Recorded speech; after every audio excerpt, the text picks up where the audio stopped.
शिंदे सेनेचा निर्णय मुख्यमंत्र्यांनी फिरवला।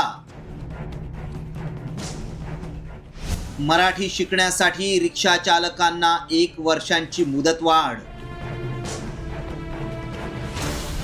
मराठीची सक्ती, भाजपला यूपी निवडणुकीची भीती। महाराष्ट्रात अमराठी रिक्षा आणि टॅक्सी चालकांसाठी शिंदे सेनेचे मंत्री प्रताप सरनाईक यांनी घेतलेला मराठी सक्तीचा निर्णय भाजपला रुचलेला नव्हता हे अखेर सिद्ध झाले।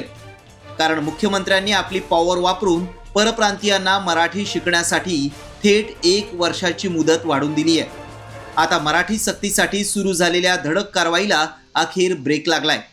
मात्र यामुळे मुख्यमंत्री फडणवीसांनी शिंदे सेनेला शह दिल्याची जोरदार चर्चा रंगली आहे। प्रताप सरनाईक यांनी मात्र मुख्यमंत्र्यांचा निर्णय मान्य केला असला तरी त्यांच्या परीनं मराठी सक्तीबाबत पुन्हा एकदा ठाम भूमिका मांडण्याचा प्रयत्न केला। वेगवेगळ्या वयातले हे जे काही टॅक्सी चालक, रिक्षा चालक आहेत, यांना इतक्या कमी वेळामध्ये जुजबी मराठी शिकता येईल हे काही योग्य नाही, शक्य नाही आणि म्हणून आम्हाला वेळ वाढवून द्यावी अशा प्रकारची मागणी त्यांनी केली। त्यांनी 1 वर्षाची मुदतवाढ मागितलेली आहे।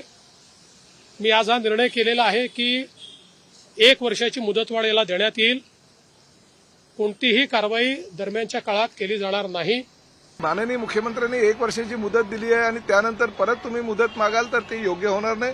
मुख्यमंत्र्यांनी दिलेला निर्णय आम्हाला सगळ्यांना बंधनकारक असतो मंत्री म्हणून, आणि त्यामुळे ह्या अभियानाच्या माध्यमातून त्यांना मराठी हे शिकावंच लागेल। कारण महाराष्ट्रामध्ये व्यवसाय करायचा असेल, महाराष्ट्रामध्ये तुम्हाला रोजीरोटी कमवायची असेल तर मराठी अनिवार्य आहे। ही परिवहन खात्याची भूमिका आणि ही शिवसेनेची कायम भूमिका आहे। परंतु मुख्यमंत्र्यांनी जर त्यांना 1 वर्षाची मुदत दिली असेल तर तो निर्णय आम्हाला बंधनकारक आहे। मराठी सक्ती विरोधात परप्रांतीय भैयांनी मोठी आदळआपट केली होती।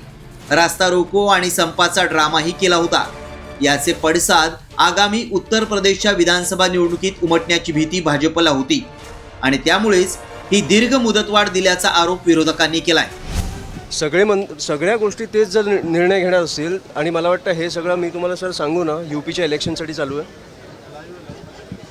आणि हे आपल्याला पण माहिती आहे। यूपीच्या इलेक्शनसाठी हा वाद पेटवला चालला आहे, कारण तुम्हाला कुठेतरी कळतंय तुमच्या हातातनं सत्ता निघते, त्याच्यामुळे हे सगळं पेटवलं जातं आहे, आपल्यात भांडणं लावली जात आहेत।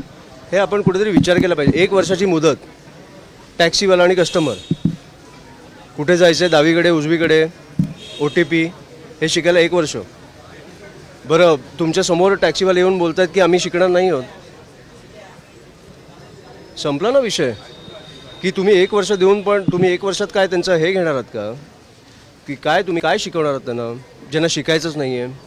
भाषेवर किती प्रेम आहे आपल्या मुख्यमंत्री साहेबांना हे मला कळलं आज। परिवहन मंत्री प्रताप सरनाईकांनी जो निर्णय घेतला होता तो मुख्यमंत्र्यांनी बदललाय।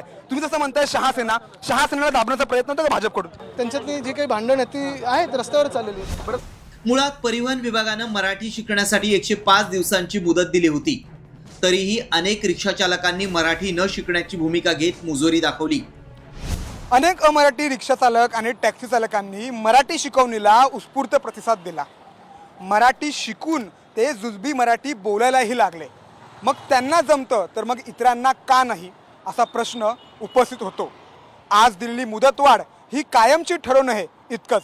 वैदेही कानेकरसह मी सूरज मसूरकर, साम TV, मुंबई।